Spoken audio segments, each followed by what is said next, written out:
lama qabu nama niitii qabutti heerumte birrii isheedhaan diggisteetu heerumteetu jechuudha.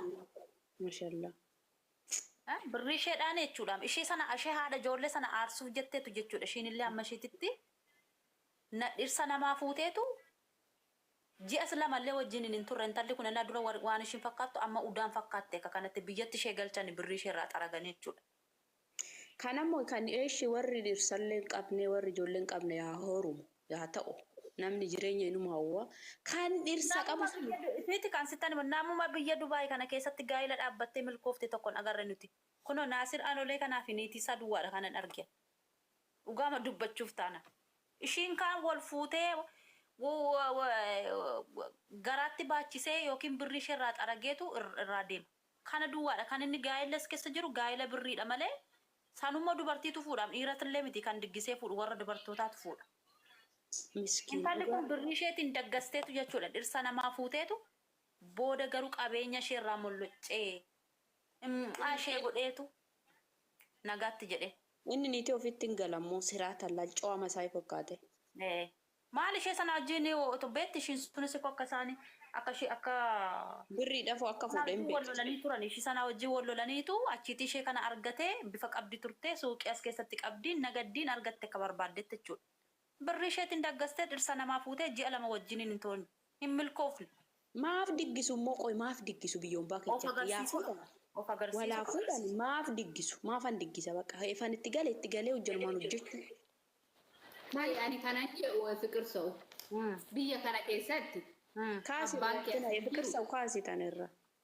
Abbaan kee asin jiru taa'ee offol intala kona gangali bultii keessatti taa'u isu siin hin je'u haati kee asin jirtu hawwiyye shawaa eeshi haati kee asin jirtu jiruun kee itu siin jettu siin eebbiftu eessumni kee akaakayyuun kee asin jirani biyya keenyatti kan diggifamu gosa kee lammii kee hiriyaa kee waammachuufi beeyyuma kanatti maaluma wajjin jinni waliin diggifatu moo jinni mataa ungata moo dhugaarbii time isayyummoo bakka maatiin hin jirretti dilgootee daggastee alagaa waamtee nyaachisti inni morraa nyaatee mul'is godhee zeeroo ishee godhee booda deema. Hospitaala guyyaa meeqa ciisteetu isheen intalli kun asitti fayyitee gara biyyaa irratti duwwaa gaafa taatu biyyatti galtee amma saree fakkaatte laa kun. Ani gizee tokko namni beektan nama tokkorraa hin baratta bara nama lamarraa hin baratta maaf dagaagamu. Namni tokko jechuudha nama si miidhee deemerraa hin barattu taanaanii faayidaa hin qabdu. Haqa jirtu fedha. Nama fakkeenyaaf dhirsa kee fakkeenyaaf dhirsi kiyya badumaa ta'e jechuudha Itoophiyaatti oduu namiidhayyuu isa ol ta'ee Itoophiyaatti hojjedhee isuma fulletti argamuu qaba malee asitti toorumee tan isa aarsan ana badan natti mul'atu kun fuula kootis hin jiru maaliif maal indooma as nama ni badhugaa rabbi. Miti maalumatu iyyuu jechuudha nama si miidheerra maaliif hin barattan yookiin immoo jechuudha namni tokko gaafa nama biraa fuudhu jechuudha niitii isaa ijoollee isaa dhiisee fudhatanan namichi suni. Maaliif niitii kana ijoollee lamatti gateetu anaan na fuuchuu dhufe jettanii maaliif akka ishii miidhanaanis na miidha maaliif jedhan. Nadheenumaaf qalbii haa kennu garuu. Warra hin horumneef rabbi biddeena gaarii isiniif haa baasu. Hin horumin adaraa araba keessatti. Waaqa biyya arbaa kana dhiisaa inni biyyaayyuu na siniif hin ta'u kan biyya ormaa kana dhiisaa. Kan biyyaa sun rabbi nuuf haa eebbisu warri qabnu. Maal isheen biyyaa soo birrii barbaaddi bar jaalala dhugamaatti barbaada yeroo ammaa kana. Birri illee irraa ta'e cabbooti birri nagaa oltanii birri maal jecha jirtu. nagaa Birri keen qabatta. Baga nagaa ta'a. Hawwi shoo akka namni Sagantii keessa nagaatti Wii ladisee yaada qabdu. akkamii turtiin maal fakkaata namatti tola yaadni keessa Turtiin bareeda simbira akkam.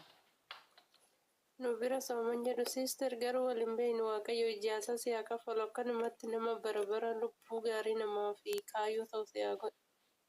Ameen hunduma keenya haa godhu. Hunduma keenya. Waaqayyo rabbi kana jaalata namni dogongoruun dhiisuun karaatti nama qabummoo nama waan ta'eef waaqayyo akkanumatti Biyya lafaa kanarratti kan akka namaa nama qabu hin jiru. Nama malee namni nama wanti biraa wanti si qabu hin jiru bar. Garuu nama hin taane sitti hin qabiini nama si qabu sitti hin qabiin gooftaan. Dhugaa kee jette dhugaa waaqayyo namni koo nu hin beeknu barkaayyoo gaafa dura biyyaa baane dagannee gisee as geenye maal akka ta'e. Kanaaf jechuudha hubannoo godhachuun barbaachisaadha. Nuti kan dhufne hojiidha. Hojii keessan hojjedhaa. Raftii jettanii baatanis birrii keessan hin tabalaashessinaa. Namaaf gizee maasaan lafiyaan ta'inaa. Namaaf shinti beetii namaa hin ta'inaa. Hojii kee hojjetadhu yoo bashannana baate ta'e kun bakka ofii keetti deemtee hiriyoota kee wajjin durbaa wajjin hin bashannantee deebitu baay'eetu jira. Dhiira malee siniin ta'u. Haasaa keenya kanarratti mucayyoo wayii tokko waggaa 3 jechuudha. Uraagee tokko jaallattee jechuudha. Oromoo keenya waggaa 3 guutuu birrii ishee itti ergitee irraa nyaatee ulfeessee abbaa giddii bira deemtee of keessaa baasiste ulfa ji'a 7 jechuudha. Ulfa ji'a 7 keessaa baasiste la itti taphatee akka barbaade godhee maattan si godhatti jaartiidha jedhee dhiise birrii waggaa 3 irraa axxaraaqamee inni ol kaawwatee gaafa raftii ba'anii birrii isheedhaan gaafa algaa qabatanii birrii dhuma isheedhaan kun maaliif ta'a maaf kibrii keessan ofirraa buustu? Namni maaliif kaayyoo biyyaa ba'e dagate ani barumsa biyyaa ta'u. Biyyaatti kaayyoon keenya kanaafidha kanaaf miti kanaaf biyyaan baane nuti ko hojjennee of jijjiirraa maatii keenya rakkatanii hin jijjiirraa yoo mana goojjoo keessa jiraatoo ta'e qorqorroo itti ijaarraadha jenneetu yoo ofii keenyaafis hin ijaarrannee baana malee alagaa qallabuu fi hudduu namaaf jenneetu alagaa qallabnee maatii keenya dhaga buusaa teechisne isaan achitti buna siinii tokko kaakajeelu nuti garuu nama wajjin hin bashannanu deemnee waan hundumaa itti goonee uffata itti binnee maal jennee isa bashannansiise inni sinitti taphateetu laayivii isaa erga xumurate immoo kan biraa wajjin jalqabu deema.